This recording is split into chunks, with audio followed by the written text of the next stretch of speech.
December 1237. The forests of the northeastern Rus principalities were locked in the grip of a winter so severe that the rivers had frozen into solid highways of ice. For centuries, these dense woodlands had acted as a natural fortress, shielding the fragmented Slavic cities from the nomadic predators of the open steppe. The princes of Ryazan, Vladimir, and Kiev believed that the deep snows and the biting frost were their allies, barriers that no army could cross with speed or coordination. They were wrong. Out of the white silence emerged a force that did not fear the cold, but weaponized it.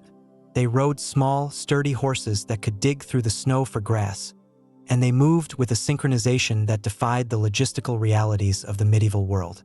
This was not a raid. It was not a border skirmish. It was the arrival of an empire that had dissolved the concept of distance. The date marks the end of an era for the Slavic world and the beginning of a nightmare that would last for 2.5 centuries.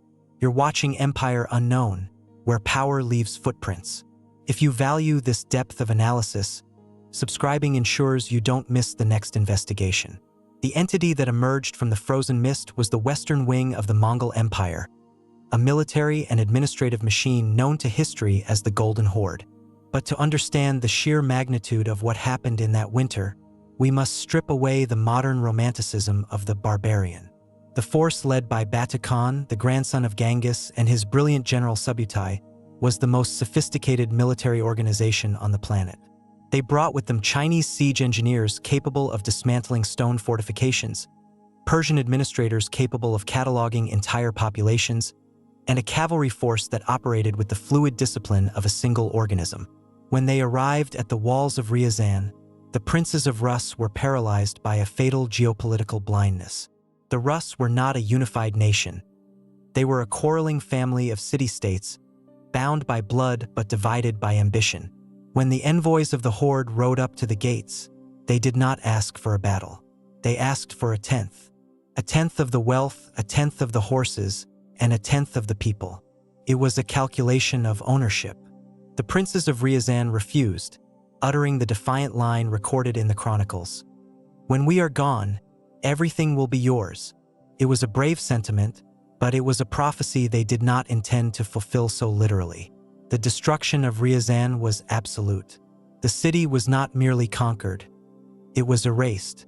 The archaeological layers from this period show a thick strata of ash and bone, a physical scar in the earth that corroborates the terrified accounts of the survivors. But the horror of 1237 was not just in the violence. It was in the inevitability. As Ryazan burned, the other principalities, Vladimir, Suzdal, Moscow, waited in isolation, unable to comprehend that the rules of warfare had changed. The Mongols did not campaign like Europeans, who fought in seasons and retired when the harvest required attention. The Horde was a permanent state of mobilization. They used the frozen rivers, the very barriers the Rus relied upon, as expressways to strike deep into the heartland, moving faster than the news of their own arrival. This campaign established the foundational trauma of the Russian historical consciousness. It was the moment the yoke descended. But to view the Golden Horde simply as destroyers is to miss the terrifying genius of their longevity. They were not merely a dynasty of conquerors. They were a dynasty of architects who built a prison without walls. As the cities of the Rus fell one by one, climaxing in the catastrophic siege of Kiev in 1240, the nature of the Horde began to shift. They did not intend to occupy these forests. The terrain was unsuitable for their herds, and the climate was miserable for their taste. Instead, they devised a system of remote control that was centuries ahead of its time.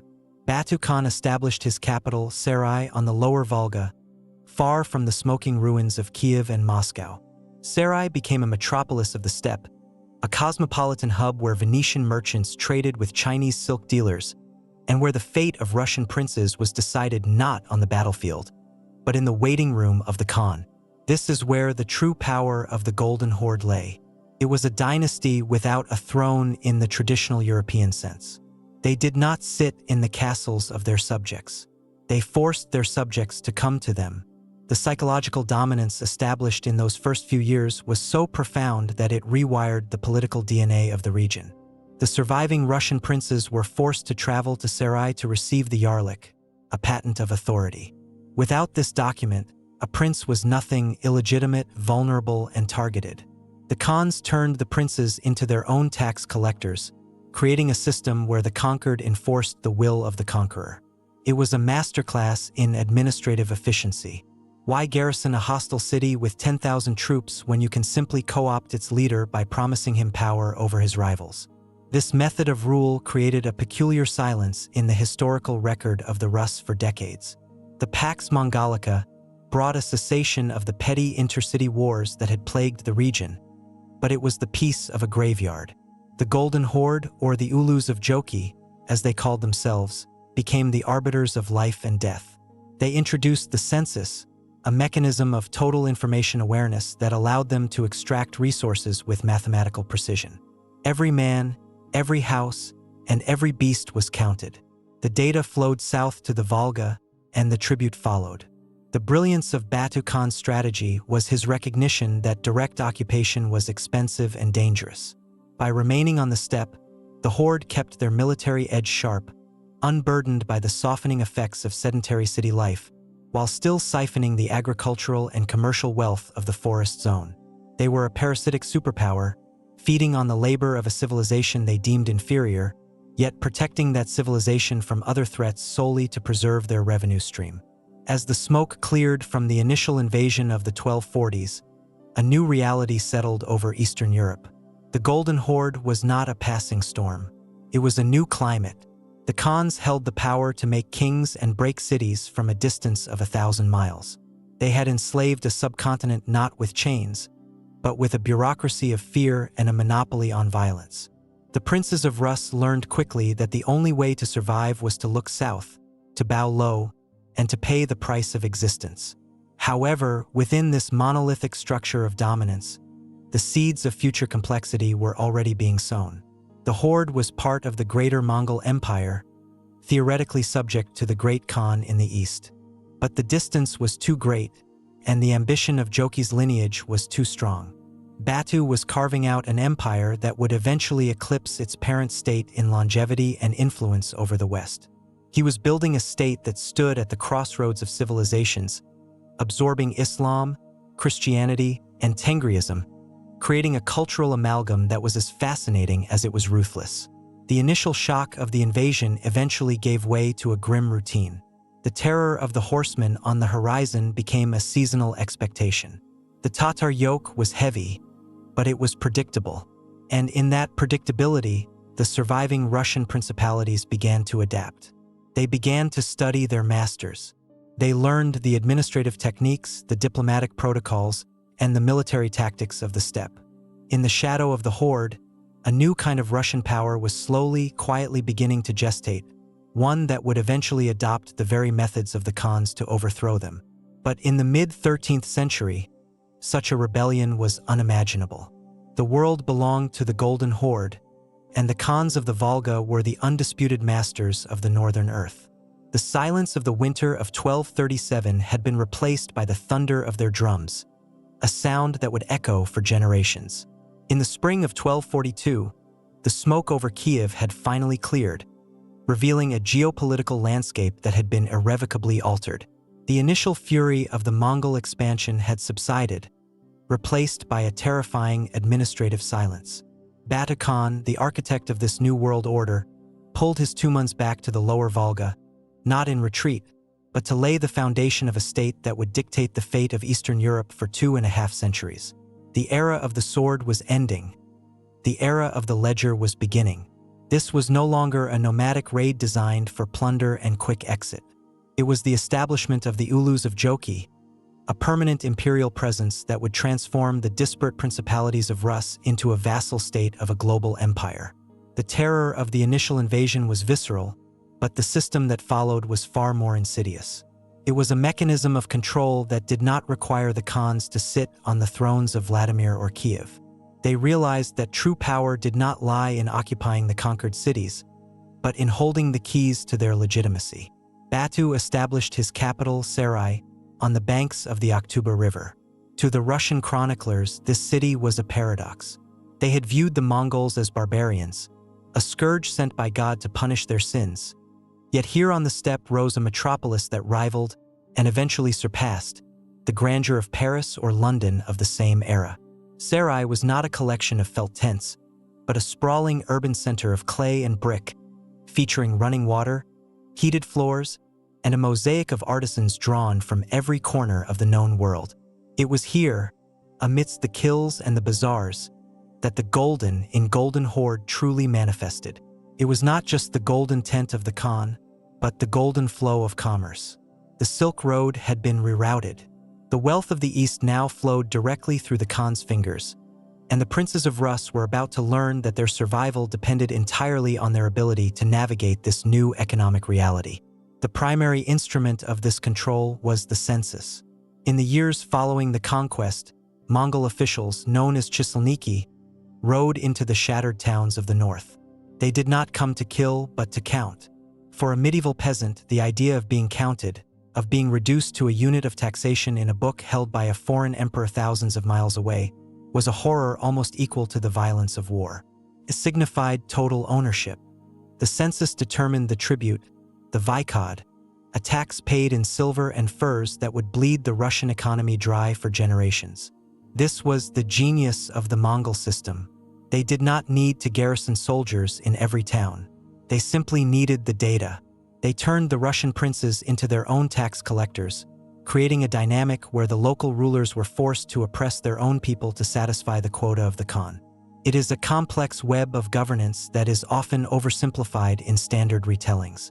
If you value this kind of detailed archival analysis that looks past the battles and into the mechanics of empire, supporting this channel allows us to continue excavating these forgotten chapters of history. The psychological weight of this system fell heaviest on the princes themselves. To rule, a prince needed the Yarlik, a patent of authority issued solely by the Khan. This turned the politics of Rus into a desperate, humiliating race to Sarai. Imagine the journey a grand prince had to undertake. He would travel down the Volga, leaving the forests of his homeland for the alien expanse of the steppe. Upon arriving at the capital, he was stripped of his weapons and forced to wait, sometimes for weeks, while the Khan's ministers debated his worth. When finally granted an audience, he had to pass between two purifying fires, a shamanistic ritual designed to burn away evil intent, and then prostrate himself, touching his forehead to the ground before the Khan. This ritual was not merely ceremonial. It was the utter dismantling of the old hierarchy. The Rurikid dynasty, which traced its lineage back to the Vikings and viewed itself as the divinely appointed guardians of the Orthodox lands, was forced to kneel before a pagan monarch. The psychological shock to the Russian elite cannot be overstated. They were no longer sovereign. They were ulus, a possession of the Horde. The Khan could elevate a minor prince to the grand princedom of Vladimir, or he could execute a powerful ruler on a whim. The power of life and death had moved from the Kremlin to the steppe. Yet, amidst this humiliation, a new kind of political pragmatism emerged. The most famous figure of this era, Alexander Nevsky, embodies the agonizing choices faced by the Russian leadership. In the West, Nevsky is often remembered as the hero who defeated the Teutonic Knights on the ice of Lake Peipus. But to the East, his legacy is far more complicated. Nevsky understood what many of his contemporaries did not. The Teutonic Knights wanted to convert the Rus to Catholicism and erase their cultural identity, while the Mongols only wanted their money and their obedience. The Horde was religiously tolerant. As long as the church prayed for the Khan's health, the Khan exempted the church from taxes. Nevsky made the cold, calculated decision to collaborate. He became the Khan's man. He traveled to Sarai, he befriended Batu's son, Sartak, and he used the authority of the Mongol Yarlik to crush his own brother's rebellion. He realized that resistance was suicide. The only way to preserve the core of the Russian state, its faith and its lineage, was to submit completely to the Tartar yoke. This decision preserved the Rurikid line, but it also fundamentally changed the nature of Russian power. The princes learned autocracy from the Mongols. They learned that power must be absolute, centralized, and ruthless. The collaborative relationship between Nevsky and the Horde suggests that the enslavement of Russia was not a one-sided oppression, but a symbiotic parasitism where the host learned to survive by feeding the parasite. As the decades wore on, the system solidified. The Baskaks, the Mongol governors who initially oversaw the tribute, were eventually withdrawn, leaving the collection entirely in the hands of the princes. This was a crucial evolution. It meant that the Russian princes were now incentivized to be efficient extractors of wealth. If a prince could collect more than the Khan demanded, he could keep the surplus. This simple economic reality sowed the seeds for the rise of Moscow. A minor trading post in the forests began to accumulate wealth not by fighting the Mongols, but by serving them better than anyone else. They became the Horde's favorite servants, hoarding silver, buying land, and slowly, quietly, building a power base that would one day challenge their masters. But in the mid-13th century, that future was invisible. The reality was the endless caravans of silver moving south. It was the conscription of Russian artisans to build mosques and palaces in the steppe. It was the presence of Russian regiments in the Mongol armies, marching to fight wars in the Caucasus and China for a master they feared but respected. The Golden Horde was at its zenith. The trade routes were secure, the law of the Yasa was absolute, and the Pax Mongolica enforced a peace so rigid that it was said a virgin could carry a pot of gold from the Don to the Amur without fear of molestation. However, the seeds of the Horde's own destruction were being sown within this very prosperity. The immense wealth flowing into Sarai created factions. The conversion of Berk Khan, Batu's brother, to Islam created a religious rift with the Ilkhanate Mongols in Persia. The unity of the Great Mongol Empire was fracturing into competing khanates, and the Golden Horde was becoming an independent power with its own foreign policy, distinct from the Great Khan in Karakoram. They were becoming less like nomads and more like the settled empires they had conquered. They were becoming a dynasty without a throne, ruling from the saddle but tethered to the cities they had built. The iron discipline that had forged the empire was beginning to rust under the weight of its own gold. And deep in the northern forests, the princes were watching, waiting, and learning. They saw that the Khan was powerful, but they also saw that he was far away. And distance, in the medieval world, was the one thing that could erode even the absolute power of the Golden Horde. But distance did not mean absence. To bridge that vast steppe, the Khans designed an administrative machine that was far more terrifying than their cavalry. In 1257, the Golden Horde initiated a process that fundamentally altered the psychological landscape of the region: the Great Census. Mongol officials, known as Baskaks, rode into the isolated villages and wooden fortresses of the Rus, not to burn them, but to count them. They tallied every house, every head of cattle, every able-bodied man. This was the imposition of a surveillance state in the 13th century, a level of bureaucratic control that the disparate Slavic tribes had never conceived of, let alone endured. The Baskaks were the visible hand of the Khan. They established residency in the major cities, flanked by armed guards, serving as constant, living reminders of the yoke. They were not merely tax collectors. They were the supreme authority in local disputes, possessing the power to summon the Horde's punitive armies if the tribute, the Vaikod, was light. This tribute was a crushing economic burden, extracted in silver, furs, and human capital. The demand for slaves was insatiable, and the Baskaks ensured that the human quota was met with the same rigorous accounting as the furs. For the Russian princes, the reality of this occupation necessitated a ritual of humiliation known as the journey to Sarai. To rule their own lands, a prince had to possess a yarlik, a patent of authority issued solely by the Khan. Without this document, a prince was nothing. With it, he was the Khan's lieutenant. But obtaining a yarlik required traveling deep into the steppe, to the glittering capital of the Golden Horde. Sarai was a shock to the senses for the northern princes. While their own capitals were muddy, wooden outposts struggling against the cold, Sarai was a metropolis of the Silk Road, boasting running water, mosaic-tiled mosques, and markets overflowing with Venetian glass, Chinese silks, and Egyptian spices. It was a display of civilization that made the Rus feel provincial and small. Upon arrival, the princes were forced to participate in purification rituals, passing between two fires to burn away evil intent. They were made to kowtow, prostrating themselves before the Khan, drinking kumis, and offering lavish gifts that drained their treasuries. It was a carefully choreographed theater of dominance, designed to strip away their royal dignity and replace it with the identity of a servant. Yet, within this system of degradation, a new political species began to evolve. The princes realized that the Khan did not care who collected the taxes, only that the taxes arrived. If you appreciate the intricate details of how these administrative systems shaped the modern world, supporting this channel ensures we can continue excavating these overlooked chapters of history. The princes who understood this dynamic best were not the strongest warriors, but the most astute accountants. They saw that the Yarlik was not just a permission slip to rule, it was a weapon to be used against their neighbors. The Mongols, pragmatic to the core, preferred to rule remotely if possible. The presence of the Baskaks caused friction, resentment, and occasional riots that required expensive military interventions. The Khans began to look for a more efficient method of extraction, and they found willing partners in the lineage of Alexander Nevsky. Nevsky had set the precedent. He had famously defeated the Teutonic Knights in the west, but when he looked east, he saw a force that could not be fought. He chose submission to the Horde to save his people from annihilation. But his descendants, particularly the princes of a small, insignificant trading post called Moscow, twisted this survival strategy into a ladder for ambition. The turning point came in 1327 in the city of Tver.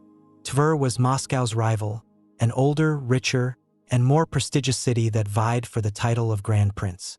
The people of Tver, pushed to the breaking point by the arrogance of a Mongol ambassador named Shevkul, rose up. They slaughtered the Mongol garrison, burning Shevkul alive in the princely palace. It was a moment of cathartic vengeance, a release of decades of pent-up rage. But in Moscow, Prince Ivan I, known to history as Ivan Kalita or Ivan the Moneybag, saw an opportunity. While Tver celebrated its defiance, Ivan rode immediately to the Golden Horde. He did not go to plead for his fellow Russians. He went to offer his services as the executioner. He proposed a deal to the Khan. "Give me an army, and I will crush the rebellion for you." The Khan agreed. He granted Ivan a force of 50,000 Mongol cavalry, and together with his own Muscovite troops, Ivan marched on Tver. He devastated the city, burning villages, enslaving the population, and effectively wiping his primary rival off the geopolitical map. The message was clear. Moscow was the Horde's loyal dog. In return for this betrayal, the Khan bestowed upon Ivan the title of Grand Prince of Vladimir and, crucially, the right to collect the tribute from all the other Russian principalities on behalf of the Horde. The Baskaks were gradually withdrawn. The Mongols no longer needed to ride into the forests to count heads. Ivan would do it for them. This was the masterstroke of the dynasty without a throne. By becoming the bagman for the Mongols, Ivan Kalita controlled the flow of wealth. He collected the tribute from Tver, Novgorod, and Ryazan, and he was ruthless in his exactitude. But Ivan was also skimming. He collected more than the Khan demanded, keeping the surplus to enrich Moscow.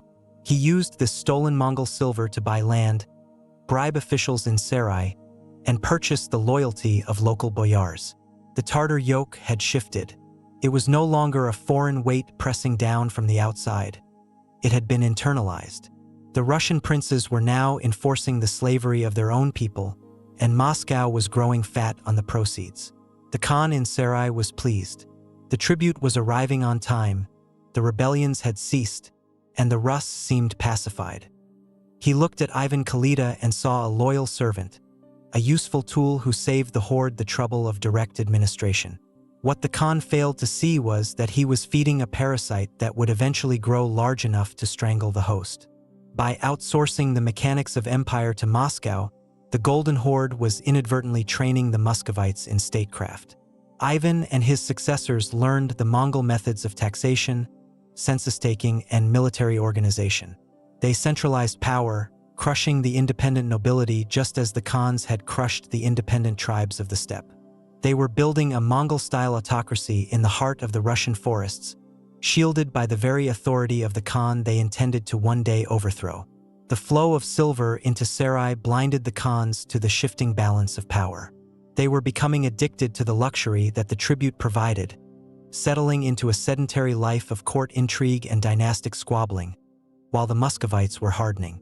The Golden Horde began to suffer from the classic disease of empire: complacency.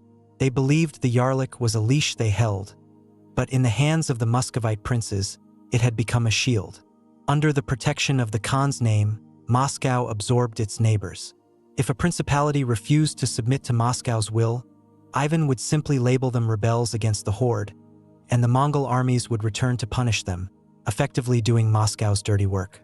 It was a geopolitical racket of the highest order. The Khans were the muscle, but Moscow was the brain.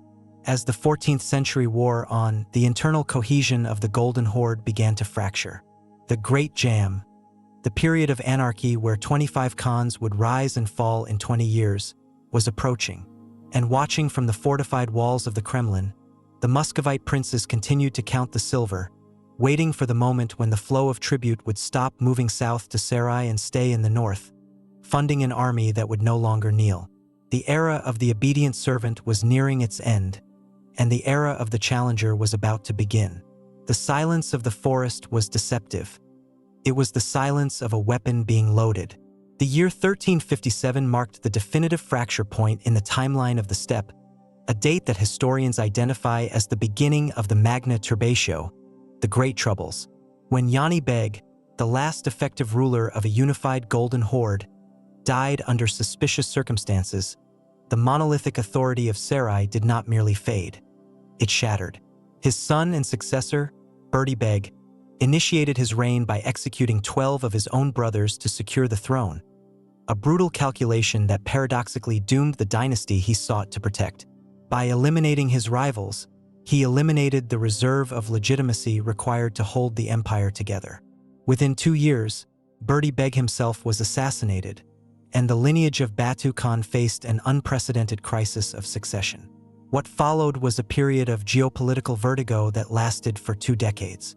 Between 1360 and 1380, more than 20 different Khans claimed the throne of Sarai. The capital, once the beating heart of commerce where Venetian merchants and Persian scholars mingled in safety, became a slaughterhouse of competing factions. Warlords from the Blue Horde in the east and the White Horde in the west descended upon the Volga, tearing the Ulus apart in a frenzy of civil war. The Pax Mongolica, which had allowed a traveler to walk from the Crimea to Beijing with a golden tablet on their head without fear of molestation, had evaporated. In its place was anarchy. Amidst this chaos emerged a figure who perfectly embodies the concept of a dynasty without a throne, the warlord Mamai. Mamai was not a descendant of Genghis Khan. By the strict laws of the Yasa, he could never carry the title of Khan. He was a Tumanbashi, a general, and a power broker of the highest order. Recognizing that he could not rule by blood, he ruled by puppetry, installing a succession of weak Jenghisid princes on the throne to provide a veneer of legitimacy while he wielded the actual sword of the state. Mamai controlled the western lands, the steppes of the Pontic Caspian, and crucially, the trade routes that connected to the Genoese colonies in Crimea. He was a kingmaker who viewed the Russian principalities not as subjects to be governed, but as financial assets to be squeezed to fund his own endless wars against rival warlords in the east. It is here, in the shadow of Mamai's ambition, that the silence of the Muscovite forests began to break. In Moscow, the young Prince Dmitry Ivanovich, later to be known as Dmitry Donskoy, was coming of age in a world where the Horde was no longer a godlike force of nature, but a divided, bickering political entity. Dmitry saw what his predecessors had been too terrified to see. The Mongols were busy killing each other. The tribute wagons that left Moscow were no longer guaranteeing peace. They were merely funding one side of a Tatar civil war. If you find value in uncovering these specific mechanical shifts in history that turn servants into masters, your support helps us continue mining the archives for these forgotten turning points. Dmitry's response to the Great Troubles was not immediate war, but a strategic hardening of his infrastructure. In 1367, a massive engineering project began that would change the psychological landscape of Russia. The wooden walls of the Kremlin, which had burned so easily in the past, were replaced with white limestone. This was the birth of the white-stoned Moscow. It was a declaration in masonry. Wood is temporary. Stone is eternal. Wood is for a vassal who expects to flee. Stone is for a sovereign who intends to stay. When the Lithuanian Grand Duke Algird marched on Moscow shortly after the walls were completed, he stood before the White Towers, saw the futility of a siege, and turned back. The message was received in the west, and it was certainly whispered in the south. Moscow was locking its doors. Mamai, entrenched in his own struggle for survival against a rival named Toktamish who was rising in the east, could not afford a rebellious bank. He needed silver to pay his mercenaries, many of whom were Genoese infantry hired from the Crimean colonies. When Moscow began to delay tribute payments, citing the lack of a clear, legitimate Khan to pay it to, Mamai perceived it not as an administrative dispute, but as an existential threat. He sent punitive expeditions, small raiding parties designed to remind the Russians of their place. But the Russians were no longer the terrified farmers of the Kulikovo River era. They had been fighting alongside the Mongols as vassals for decades.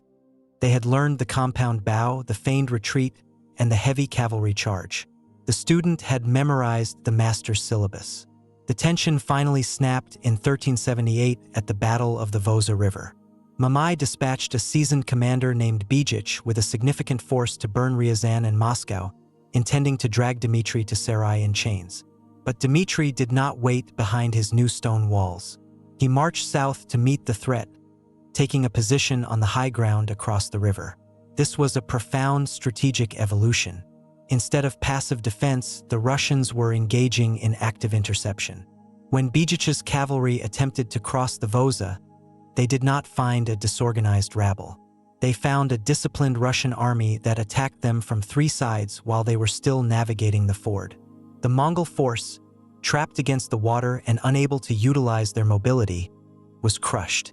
Bijich was killed, and the remnants of his army fled into the steppe, leaving their baggage train behind. It was the first major victory of a Russian army against a regular Golden Horde force. The psychological dam broke. The myth of Mongol invincibility, already weakened by the civil wars, was washed away in the waters of the Voza. For Mamai, the defeat at the Voza was a catastrophe. It was not just a military loss. It was a political disaster. A warlord who cannot extract tribute is a warlord who cannot pay his army, and a warlord who cannot pay his army is a dead man.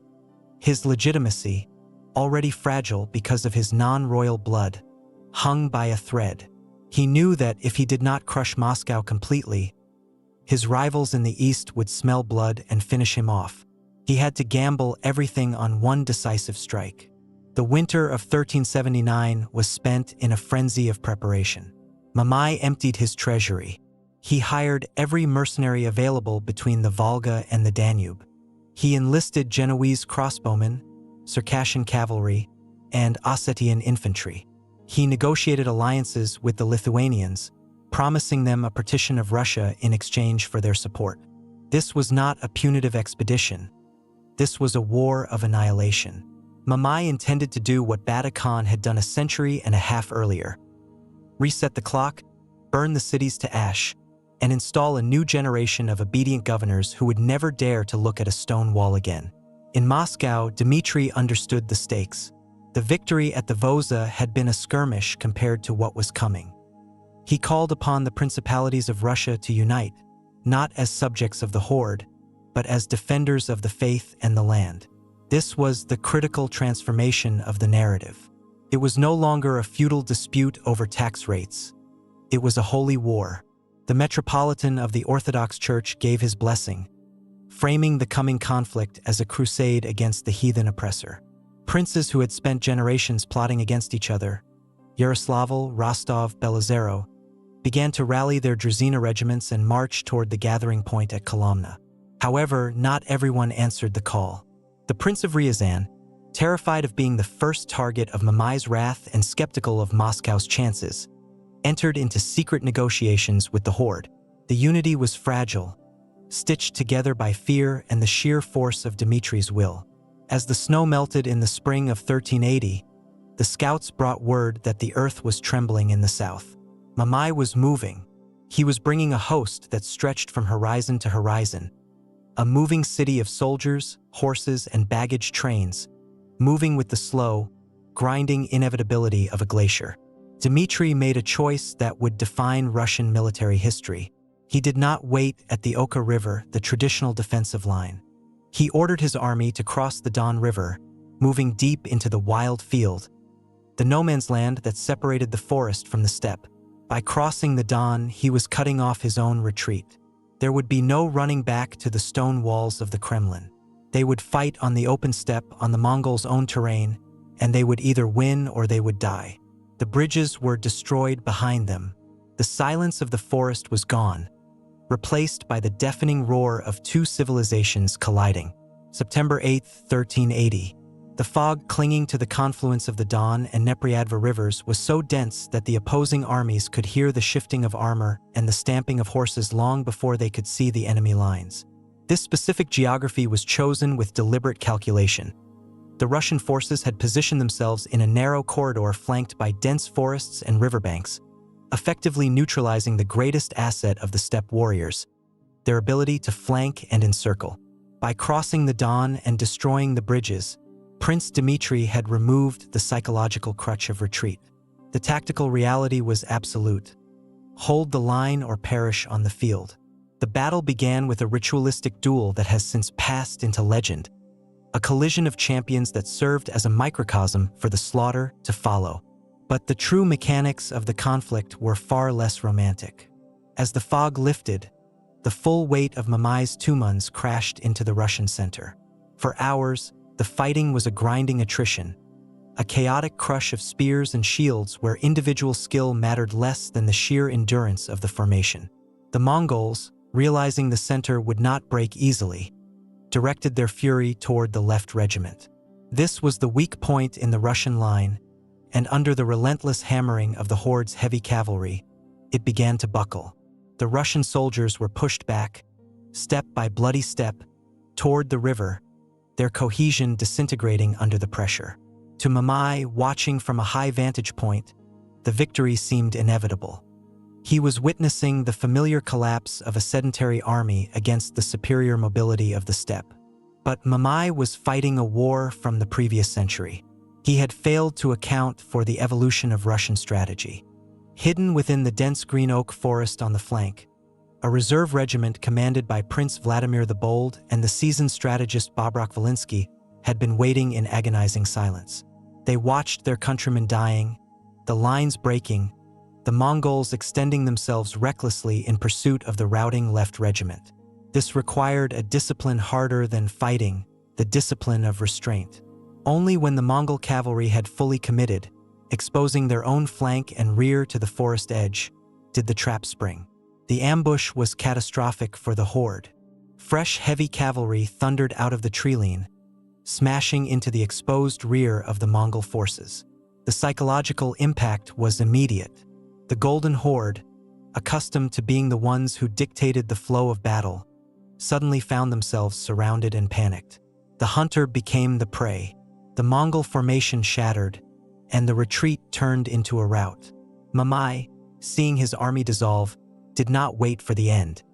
He fled the field, leaving his camp and his ambitions behind in the mud. The victory at Kulikovo was total, but the cost was staggering. The fields were carpeted with the dead of both nations. Dmitry himself was found hours later, unconscious and battered, buried under a pile of bodies, his armor breached in multiple places.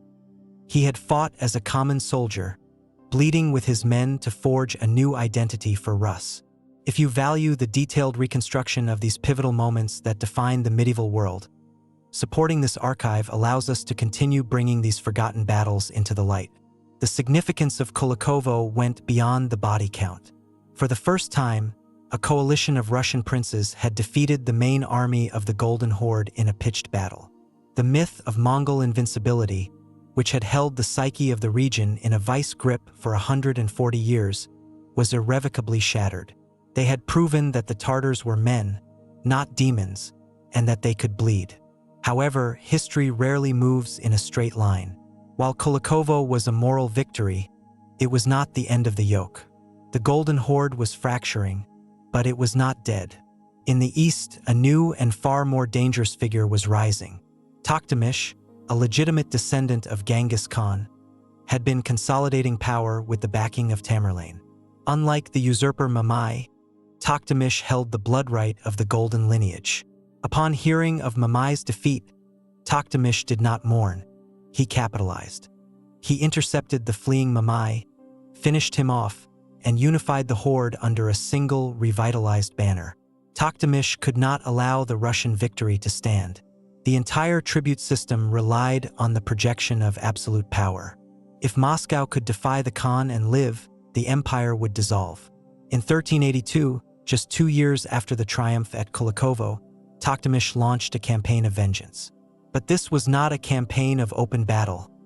It was a masterclass in speed and deception. He moved with such velocity that he bypassed the border defenses, catching the Russian principalities completely unprepared. Dmitry Donskoy, the hero of Kulikovo, faced a grim calculus. His army was still depleted from the Pyrrhic victory 2 years prior. He could not field a force to meet Toktamish in open combat. Dmitry left Moscow to gather reinforcements from the north, leaving the capital defended by a garrison and its terrified citizens.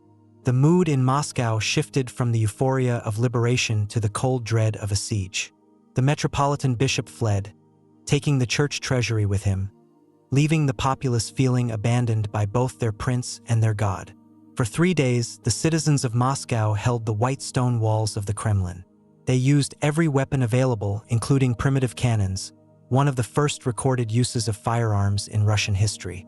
Toktamish realized that taking the fortress by force would cost him time and men he could not afford to lose. So, he reverted to the oldest weapon in the Mongol arsenal, treachery. Delegates from the Horde approached the walls.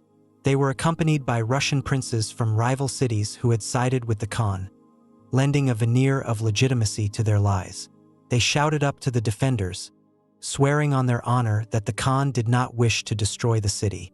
He only wanted to punish the insolent Dmitry. If the citizens would open the gates and come out to present gifts of submission, they would be spared. The Khan, they promised, only wished to see the city, not to burn it. The defenders, exhausted, leaderless, and desperate for survival, chose to believe the lie. The gates of the Kremlin were thrown open. A procession of clergy and citizens walked out, carrying crosses and bread, seeking mercy. The slaughter began instantly. The Mongol warriors cut down the clergy where they stood and poured into the open city. What followed was not a military occupation, but an extermination. The chronicle describes the streets running with blood, the churches looted, and the archives, centuries of records, thrown into the fires that consumed the wooden structures of the city. Thousands were killed, and thousands more were dragged off into slavery. When Dmitry returned with his reinforcements, he found only ashes and silence. He ordered the dead to be buried. The records state that he paid for the interment of 24,000 bodies. The sack of Moscow in 1382 re-established the yoke. Dmitry was forced to resume paying tribute, and Toktamish reaffirmed his dominance over the Russian lands. To the outside observer, it might have seemed that nothing had changed. The rebellion had been crushed, the capital burned, and the coin continued to flow to Sarai. But beneath the surface, the dynamic had fundamentally shifted. The relationship was no longer one of master and slave, but of a predator and a dangerous prey. The Russians paid the tribute not out of superstitious awe, but out of cold political necessity, biding their time. They knew now that the Horde could be beaten. The psychological spell was broken. Toktamish had burned Moscow, but he had failed to kill the idea that was born at Kulikovo. Furthermore, Toktamish's ambition would soon become his own undoing. Emboldened by his reunification of the Golden Horde and his subjugation of Russia, he made the fatal error of turning his gaze south. He believed himself powerful enough to challenge his own patron, the terrifying Tamerlane. This hubris would trigger a conflict that would do more to destroy the Golden Horde than any Russian army ever could. The steppe was about to consume itself in a civil war of unprecedented scale, and Moscow, watching from the ashes, would be the silent beneficiary of this fratricide. The yoke was back on their shoulders, but the Khans were beginning to lose their grip on the sword. The year was 1359. The assassination of Berdy Beg marked the definitive end of the direct Batuid line, shattering the legitimacy that had held the Golden Horde together for over a century. In the vacuum left by the extinction of Batu Khan's legitimate descendants, the centralized authority of Sarai evaporated, replaced by a chaotic period Russian chroniclers would come to know as the Great Troubles. For 2 decades, the steppe became a revolving door of pretenders, puppets, and warlords.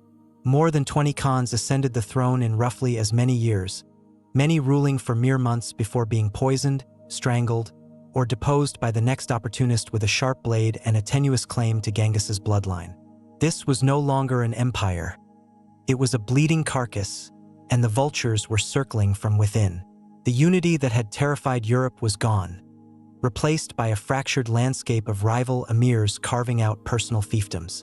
Among these fractures, a powerful non-Genghisid warlord named Mamai rose to prominence. Unable to take the title of Khan himself due to his lack of royal blood, he became the archetype of the power behind the throne, a kingmaker who ruled through a succession of puppet Khans in the western half of the Horde. But Mamai's authority was brittle, built on fear and mercenary loyalty rather than the divine mandate of the sky god. It was in this shadow of illegitimacy that Moscow finally saw its opening. The Grand Prince Dmitry, later known as Dmitry Donskoy, recognized that the Horde was paralyzed by its own internal cannibalism. He stopped paying tribute. When Mamai gathered a massive, motley army to punish this insolence, he was not marching with the disciplined Tumans of the past, but with a desperate coalition of mercenaries.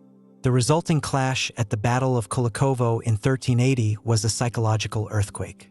For the first time, a unified Russian army met the Horde in open battle and won. The myth of Mongol invincibility, already fraying, was violently dismantled on the banks of the Don River. However, history is rarely a straight line of decline. Just as the Horde seemed ready to dissolve into dust, a new figure emerged from the east, bringing with him the cold, hard wind of restoration. Toktamish, a prince of the White Horde, the eastern wing of the Mongol domains, had been biding his time. He was a legitimate descendant of Genghis Khan, possessing the blood right that Mamai lacked, and he had secured the backing of the most terrifying military mind of the age, Tamerlane. If you appreciate the unraveling of these complex dynastic webs and want to support more deep dives into the mechanics of forgotten empires, subscribing ensures these archives continue to grow. With Tamerlane's resources and his own dynastic legitimacy, Toktamish swept westward like a storm front. He intercepted Mamai's battered forces shortly after their defeat at Kulikovo. There was no great battle. Mamai's men, recognizing the true blood of Genghis in Toktamish, simply defected en masse. The usurper Mamai fled, only to be assassinated in Crimea, leaving Toktamish as the sole, undisputed Khan of a reunited Golden Horde. The restoration was brutal and swift. Toktamish knew that his legitimacy depended on resubjugating the Russian principalities that had dared to celebrate their victory at Kulikovo. In 1382, mere years after Moscow's triumph, Toktamish appeared at the city's gates. He did not come to negotiate. He came to remind the Russians of the hierarchy. Through a ruse, promising safety in exchange for a symbolic submission, he convinced the Muscovites to open their gates. The moment they did, the slaughter began. Moscow was burned to the ground, its treasury looted, and its people enslaved. The freedom won at Kulikovo was revealed to be a hallucination. The yoke was back, heavier than before, and the tribute payments resumed. For a brief moment, it appeared the Golden Horde had returned to its zenith. Toktamish had reunited the Blue and White Hordes, crushed the Russian rebellion, and centralized power once again in Sarai. But this resurrection carried the seeds of its own destruction. The ease of his victories intoxicated Toktamish. He began to believe that he was the equal of the man who had put him on the throne. He looked south, toward the rich territories of Azerbaijan and Persia, lands claimed by his patron, Tamerlane. It was a miscalculation of suicidal proportions. Tamerlane was not merely a warlord. He was a conqueror who viewed himself as the scourge of God, a man who built pyramids from the skulls of those who defied him. By raiding Tamerlane's territories, Toktamish wasn't just biting the hand that fed him. He was trying to devour the arm. The war that erupted between Toktamish and Tamerlane in the late 14th century was a clash of titans that would ultimately hollow out the Golden Horde from the inside. This was not a border skirmish. It was total war fought across thousands of miles of steppe and mountain. Tamerlane, methodical and ruthless, decided that he would not simply defeat Toktamish in battle. He would dismantle the very engine of the Golden Horde's power. The decisive moment came in 1395 at the Battle of the Terek River. It was a chaotic, bloody engagement that saw hundreds of thousands of cavalrymen clash in a gorge that turned into a meat grinder. Toktamish was utterly defeated, fleeing into the forests of the north to live the rest of his life as a hunted fugitive. But Tamerlane did not stop at military victory. He understood that the Golden Horde's resilience came from its economy, the vast wealth generated by the Silk Road trade routes that passed through its cities. To ensure the Horde could never threaten him again, Tamerlane embarked on a campaign of economic extermination. He marched his armies not just against soldiers, but against cities. He systematically leveled the great urban centers of the steppe. Sarai Burke, the glittering jewel of the Volga, the metropolis that travelers had described as one of the most beautiful cities in the world, was razed to the ground. Tamerlane ordered its workshops destroyed, its artisans deported to Samarkand, and its buildings dismantled brick by brick. He literally wiped the capital off the map. He then turned his attention to Astrakhan, Tana, and the other critical trade hubs. By the time Tamerlane turned his horse back towards Central Asia, he had achieved something no Russian prince or European king could ever manage. He had diverted the Silk Road. With the northern cities in ruins, the trade caravans shifted south, through Tamerlane's own domains in Persia. The economic artery that had pumped lifeblood into the Golden Horde for 2 centuries was severed. The devastation was absolute. The Golden Horde was left as a body without a heart. The Khans remained, and the soldiers remained, but the wealth required to maintain a centralized state was gone. The complex bureaucracy, the postal systems, the patronage of arts and sciences, all of it vanished into the ash heaps of Sarai. The empire that had once dictated terms to the Pope and the Emperor was reduced to a collection of squabbling nomads fighting over a wasteland. This was the true end of the Golden Age. While the Horde would limp on for another century, it was now a dynasty without a throne, a wandering ghost of its former self. The centralization that had allowed them to enslave Russia was broken, not by Russian swords, but by the overreach of a Khan who forgot that in the game of empires, loyalty to one's patron is the only currency that matters.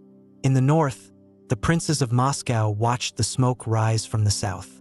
They saw the trade routes dry up and the Golden Horde fracture into smaller, desperate khanates, the Khanate of Kazan, the Khanate of Astrakhan, the Crimean Khanate. They realized that the monster was no longer a single hydra-headed beast, but a litter of starving wolves. Dangerous, yes, but mortal.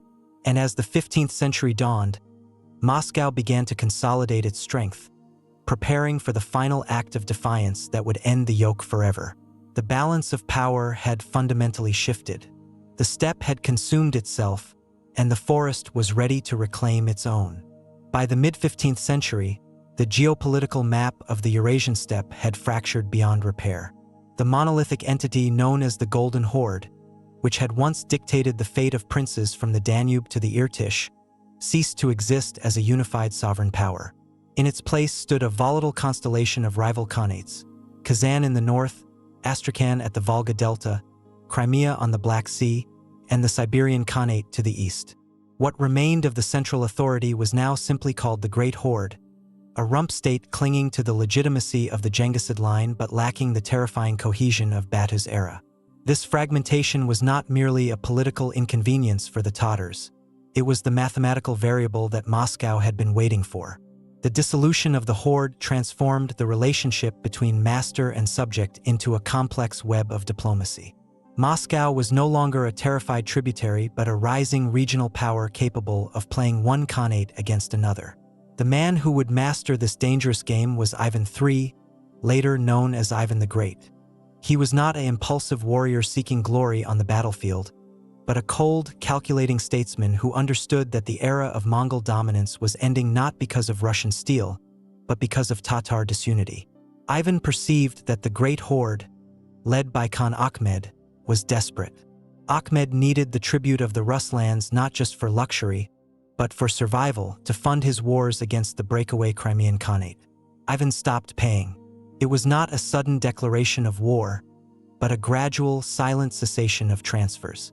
He tested the waters, delaying payments, offering excuses, and eventually, offering nothing at all. The chronicles describe a famous moment where Ivan supposedly tore up the Khan's letter and trampled his basma, the image of the Khan, but the reality was likely more subtle and more devastating. It was a bureaucratic rebellion. Ivan simply ghosted the imperial treasury of the steppe. If you appreciate this forensic approach to dismantling historical myths and reconstructing the true mechanics of power, supporting this channel helps us continue these deep investigations into the empires that shaped our world. The response from the steppe was inevitable yet slow. Khan Ahmed could not immediately ride north to punish the insolence because he was surrounded by enemies. This gave Ivan time to consolidate a crucial alliance that would doom the Great Horde. In a stroke of diplomatic brilliance, Moscow allied with the Crimean Khanate. The Crimean Tatars, fierce rivals of the Great Horde, saw Moscow not as a target, but as a useful hammer to smash their dynastic competitors. For the first time, a Russian Grand Prince was not begging for a Yarlik. He was negotiating a military pact with a Genghisid descendant, Mengli Jiri, as an equal. By 1480, the tension had reached its breaking point. Khan Ahmed, having secured a temporary respite on his southern flank and allied himself with the Grand Duchy of Lithuania, Moscow's western rival, decided it was time to reassert the old order. He mobilized the entire strength of the Great Horde for a punitive campaign that was intended to burn Moscow to the ground and reimpose the yoke for another century. The plan was a pincer movement. Ahmed would strike from the south while the Lithuanian forces would strike from the west. Ivan III's position was precarious. Within Moscow, the aristocracy was divided.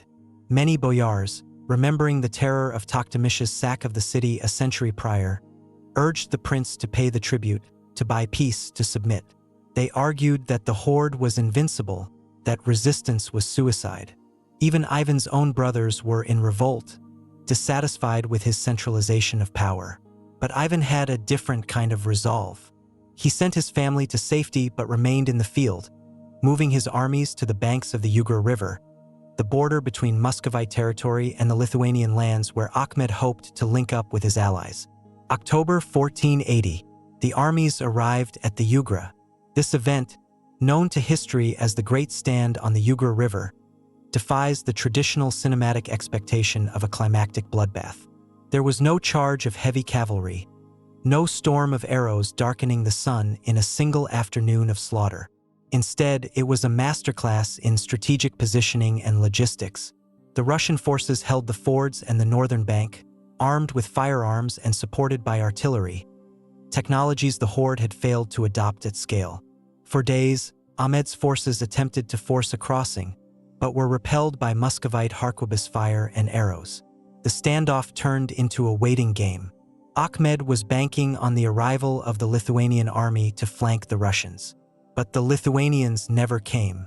Ivan's ally, the Crimean Khan Mengli Jiri, had launched a devastating raid into the southern territories of Lithuania, tying down their forces and preventing them from marching to the Ugra. It was a checkmate achieved thousands of miles away from the front line. Without his allies, Ahmed was stranded. As the weeks dragged on, the Russian winter began to descend. The Ugra River started to freeze, threatening to turn the natural barrier into a highway for the Mongol cavalry. Ivan, in a move that terrified his commanders but proved his strategic genius, ordered a retreat from the bank to better defensive positions at Borovsk, inviting Ahmed to cross and fight on Russian terms. But Ahmed did not cross. His army was starving, suffering from dysentery and the biting cold. His horses were dying for lack of fodder, the steppe grass buried under early snow. Seeing the Russians withdraw to a superior position and realizing his Lithuanian allies had abandoned him, Ahmed lost his nerve. On November 11, 1480, the Great Horde turned around and marched back into the steppe. There was no treaty signed, no surrender given. The yoke simply dissolved.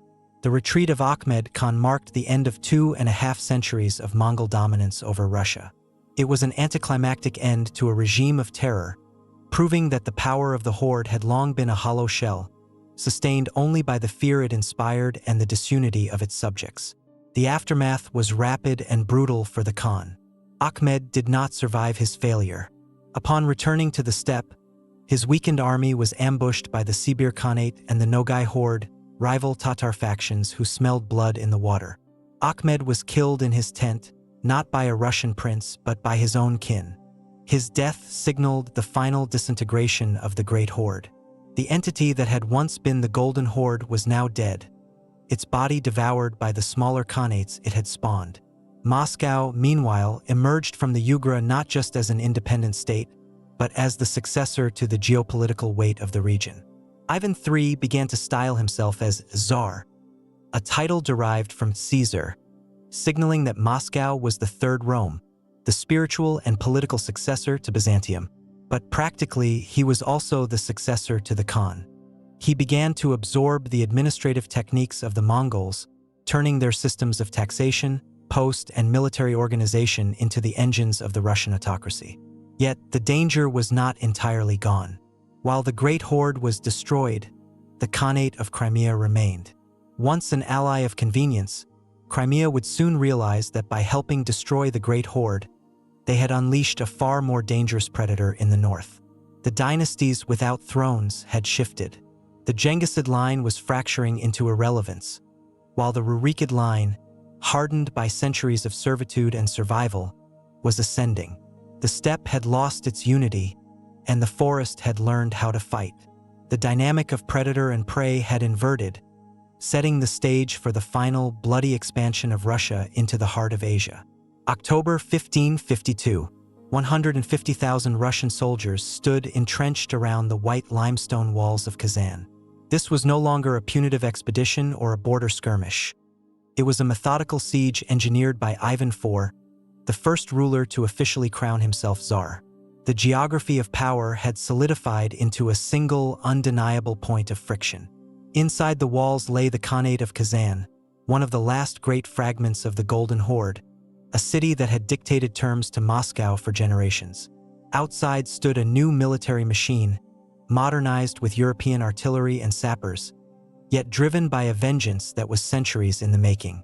The siege was not merely a battle for territory. It was a collision of eras. When the Russian engineers detonated the mines beneath the walls, collapsing the defenses and allowing the Streltsy musketeers to pour into the breach, the sound did not just signal the fall of a city. It signaled the death of the geopolitical order established by Batu Khan 3 centuries prior. The slaughter that followed was absolute, a purging of the historical trauma inflicted upon the Rus. As the smoke cleared and the crescent was lowered to be replaced by the Orthodox cross, the psychological landscape of Eurasia shifted permanently. The tributaries had become the titans. The conquest of Kazan, followed swiftly by the annexation of Astrakhan in 1556, granted Russia control over the entire Volga trade route. The river that had once served as the artery of Mongol wealth now pumped blood directly into the heart of Moscow. But to say the Golden Horde simply vanished into the dust of the steppe would be a simplification that ignores the insidious nature of power. Empires of that magnitude do not disappear. They dissolve, and their constituent atoms are absorbed by the conqueror. This is the hidden mechanic of dynasty that is often overlooked. As Moscow expanded east, it did not merely exterminate the Tatar elite. It swallowed them. In the decades following the fall of Kazan, a strange transmutation occurred. The Chinggisid lineage, the sacred blood of Genghis Khan that had once been the only requirement for sovereignty, was not discarded. It was appropriated. Dozens of Tatar princes, realizing the winds had shifted, converted to orthodoxy and pledged fealty to the Tsar. They brought with them their administrative expertise, their cavalry tactics, and their distinct political culture. If you trace the lineages of the Russian aristocracy in the centuries that followed, you find the ghosts of the steppe staring back at you. Families like the Yusupovs, the Urasovs, and the Meshcherskys were not originally Russian.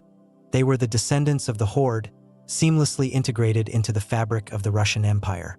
The Golden Horde did not die. It simply changed its clothes, trading the kaftan for the uniform of the imperial court. If this analysis of how conquered empires silently reshape their conquerors provides value to your understanding of history, subscribing ensures that these complex, often overlooked narratives continue to be excavated and brought to light. This integration reveals a profound irony in the history of the region. While Russian propaganda painted the Tatar yoke as a dark age of barbarism to be cast off, the Russian state itself was busy adopting the very tools that had made the Horde so effective. The autocracy of the Tsars was less a reflection of Byzantine heritage and more a mirror of the Mongol Khan's absolute authority.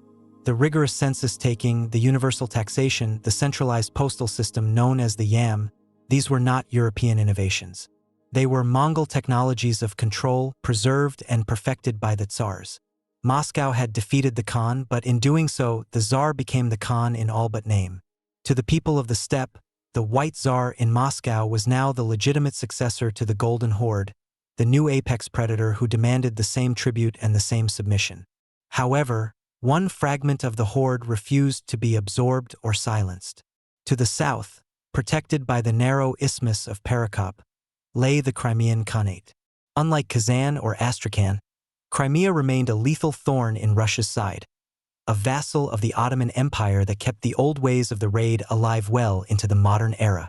For 2 more centuries, the Crimean Tatars would sweep north, harvesting the living tribute of slaves from the Russian borderlands, burning Moscow itself as late as 1571. This lingering conflict ensured that Russia could never fully demilitarize, never fully relax its grip on its own population. The state had to remain a garrison, perpetually mobilized against a threat that refused to become history. It was this pressure that forged the distinct Russian paranoia about secure borders, a geopolitical anxiety that persists to this day. The final act of this centuries-long drama did not conclude until the late 18th century, under Catherine the Great, when Crimea was finally annexed. By then, the Golden Horde was a distant memory, a myth used to justify expansion. Yet, the imprint was indelible. The Mongol invasion had severed Russia from Europe at a critical juncture, forcing it to look east and turn inward. It created a political culture where the state was everything and the individual was nothing, a direct inheritance from the steppe system where every man was a soldier of the Khan. As we look back at the sweep of this history, from the burning of Ryazan by Bata Khan to the conquest of the steppe by the Tsars, we see a cycle of violence and rebirth that shaped half the world. The Golden Horde was not merely a chaotic interlude or a delay in Russia's development. It was the crucible. It hammered a loose collection of squabbling principalities into a monolithic empire capable of spanning 11 time zones. The Khans taught the princes of Moscow how to tax, how to count, how to repress, and ultimately how to conquer. Today, the physical remnants of the Golden Horde are scarce. Grassy mounds where great capitals like Sarai once stood, eroded by the wind and the plow. The gold is gone. The yurts have rotted. But the legacy is not in the ruins. It is in the architecture of power itself. When one looks at the centralization of authority in the Kremlin, at the vast multi-ethnic expanse of the Russian Federation, and at the enduring pivot between East and West, one is looking at the ghost of the Golden Horde. The Khans are dead, their dynasties broken and scattered, but the empire they built did not vanish. It was simply inherited by the very people they once enslaved. The dynamic of the steppe, the rule of the strong, the centralization of will, and the relentless drive for the horizon survived the fall of the Horde. It lives on, woven into the DNA of the superpower that rose from its ashes.